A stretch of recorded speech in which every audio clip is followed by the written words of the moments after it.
All right. Money is on my mind indeed. Yes, everybody. It's your boy, Darrin Harvey, and I am the Money Counselor, and I am your gracious host of Financial State of Minds. And this is a show where we help you get to that bag, manage that bag, and grow that bag as best as possible as we discuss financial and business literacy and everything to do with the almighty power of the dollar. Now, on today's episode, I want you to join me as I ponder my opinion as I think here. I want you to think about it too. This question: is there really such a concept of good debt? Let's be real. Is there really such a concept as good debt? Now, everybody in the financial world is taught that there is a concept of good debt and there's a concept of bad debt. All of us, wealth managers, financial advisors, financial planners, financial coaches like myself, we all learn this concept. If you watch any type of content on social media, on YouTube, you have definitely heard of good debt and bad debt. Matter of fact, shameless plug, check out episode 89, where I talk about this myself with co-host Maurice Shabazz, good debt versus bad debt. But that's what I'm taught. I want to give you guys my personal opinion and my viewpoint on the concept of good debt. Is there really such a thing? Now, yes, I'm here to acknowledge that, of course, there is debt. Most of us, if not all of us, at one point in our lives have experienced being in debt. First question I want you guys to think about as I talk: has it ever felt good to be in debt? Regardless of what it's for. Regardless if it's for your student loan when you first took it out when you're 18, your car loan when you took that out around that same time, whether it was education-based loan that may be outside of traditional college, whether it was buying your first home, whether it was buying your Jordans. You guys knew I was going to say that. Did I ever feel good? Did it really? Let's just be honest with each other. Did that ever really feel good? Now, I'm not going to subscribe to say that debt is always bad. That's not what I'm saying. I want to make that very clear. But I want us to continue to think, when have we ever felt good when we were in debt? I don't know anybody of any wealth class to go, oh yeah, I've been $5 million of debt, but even though I'm worth $500 million, and I feel great about that. Oh yeah, man, I feel great. Yeah, just great. I want more debt. You know what? Let's rack up $50 million more in debt. Let's just do it just cause. No one has those conversations. Let's just be real. No one has those conversations. Debt itself, like money, is a tool. You can use money or borrowed money that you haven't paid back, which is the very definition of debt, to do something for you. And of course, depending on what that use is, can determine if it's something that is a better use or not so better use. So yes, I will always continue to encourage people. Yeah, if you don't have any money and you are trying to better yourself or you're trying to develop a skill, I'm not going to be mad at you for taking out a student loan. And of course, the opposite is true. If you're in $20K in debt and you just went and DoorDashed $1,000 this month, then yeah, I'm going to look at you a little crazy. Of course. I think we all can agree upon that. Now, let's ask this silly question. If everybody who's listening to this right now had $50 million, would any one of us choose to be in debt? Would any one of us choose to be in debt? Now, personally, I know multimillionaires that have millions of dollars. They have a positive net worth, but they do have some debt. So I acknowledge that there is reasons to use debt, even when you have the money to do so. I'm personally guilty of that. But does that ever feel really good? Again, that's the question I propose. Does that ever feel amazing? Like, oh my God, I'm going to brag to you that I have $500,000 in debt for a business investment or whatever. Is that really how we feel? Personally, if you want my honest answer, no, we don't feel that way. Like I said earlier, we do not feel that way. So this is my true opinion right here. Like I said earlier, debt is a tool because debt is money you have not borrowed. Depending on how you use your tool is going to dictate how effective what you're trying to do or where you're going to go as far as your goal is going to land or where you're going to be at. So yes, as a financial coach, I'm not going to be mad at anybody who invests X amount of dollars or takes out a student loan to better themselves. Caveat there. I am not going to be mad about somebody taking out a car loan. Caveat there. I'm not even going to generally be mad about somebody who buys a house and has to borrow for their mortgage. Caveat there. Now, well, Darrin, why the heck did you say caveat every single time you mentioned that? Well, first off, I may have used the wrong word. The point is, there's always nuance, you guys. This is why personal finance is personal. It's dependent on each individual and their families. It's situational.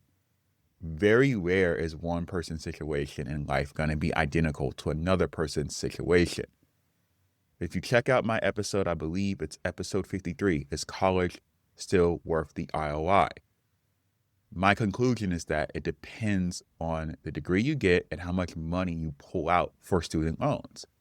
In layman's terms, guys, I don't think anybody should be borrowing $200,000 to get a master's degree in sociology under no circumstances, period, financially. I don't think that makes good financial sense.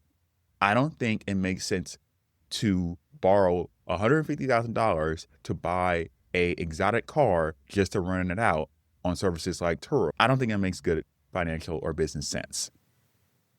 It's all circumstantial, you guys. It's not as simple as, oh, just because it's a mortgage or, oh, just because it's student loan makes it a good or bad debt.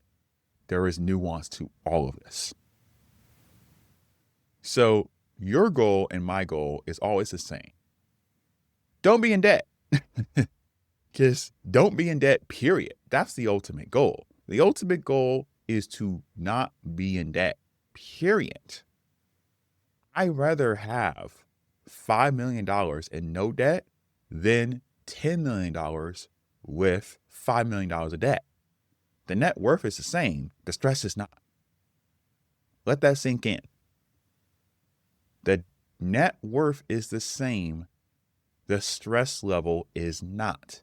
Somebody who has $5 million debt-free, scot-free, doesn't owe any bank. They don't owe Chase. They don't owe Bank of America. They don't owe Wells Fargo. They don't owe any credit card issuer. They don't owe their grandma. They don't owe their mom, their dad, their wife, their cousin, brother, sister. They don't owe anybody money. That person is more not likely to be in less stress than the person who has $10 million and has $5 million of debt that they have to pay back. So, as you're making choices in life to invest in yourself, because if you're a listener of Financial State of Minds or pretty much any financial podcast, we're all going to say it's okay to borrow money if you don't have the money to spend yourself. I rarely advise somebody, if you have the cash, to just go borrow money.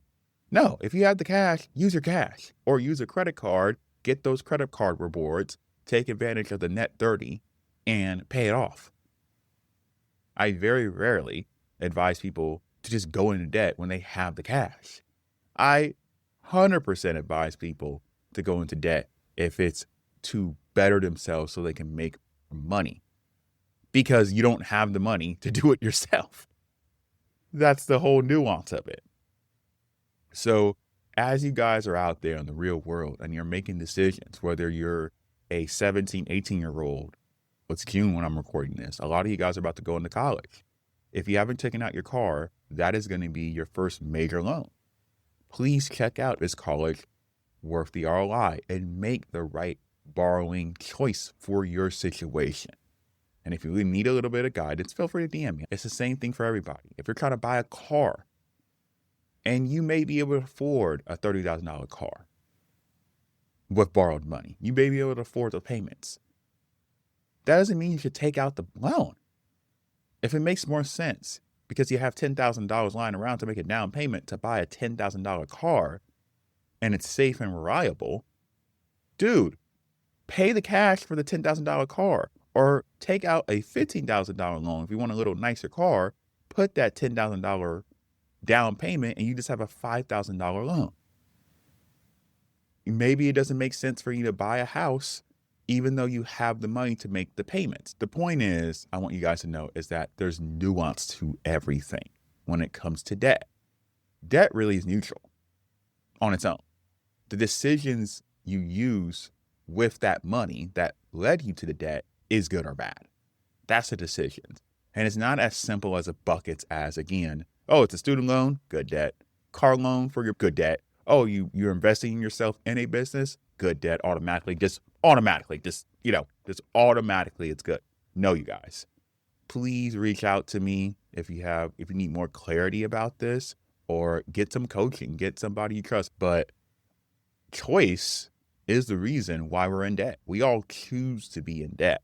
Now, of course, circumstances may put us in a situation where the other choices, well, homelessness, not making more money, not being able to take care of our families, our kids. I get it.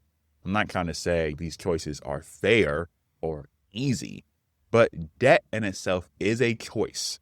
Unless you're scammed, unless it's fraudulent, you always choose to be in debt or not.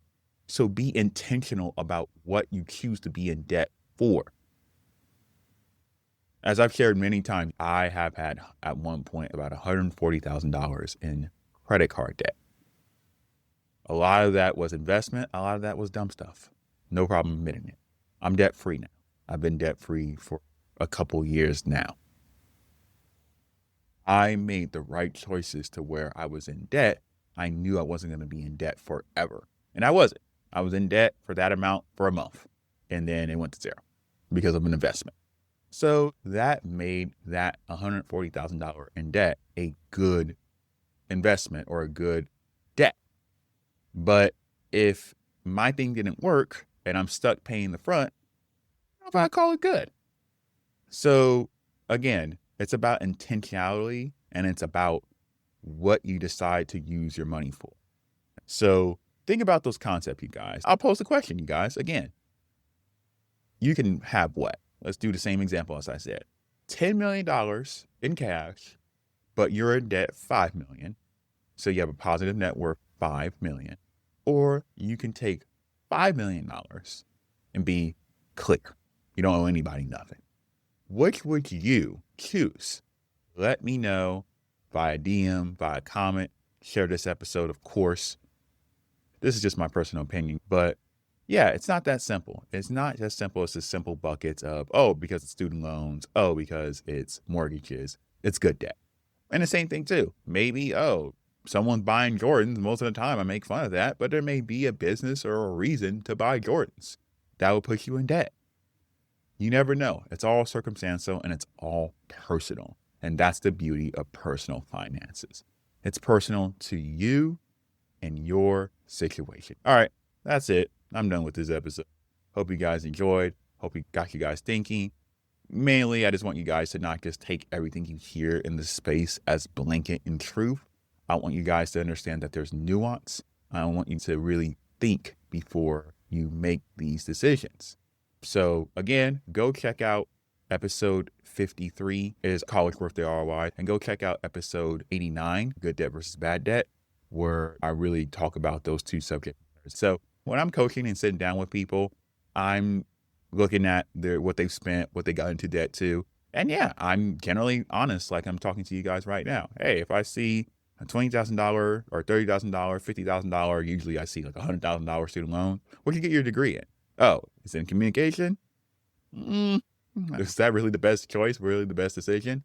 Or compared to somebody else who spent that same $100,000 and it was in engineering and they're making $150,000 entry, I'm not going to be mad about that at all. I'll be like, yeah, that was a great use of debt. Let's figure out how we can pay that debt down as quick as possible. Same thing with the cars, same thing with the mortgages, same thing with your business investments. Those are generally the four big pillars of good debt that we hear: real estate, business, self-education, and assets or tools to help you make money like a car. So I rambled long enough. That's it, you guys. I'm out of here. Peace, kings and queens. Continue to follow me at Financial State of Minds, pretty much all social medias. I'm on everywhere. Check out financialstateofminds.org, financialstateofminds.com. So anyways, I'm wrapping it up for real. Peace, kings and queens. I am out of here.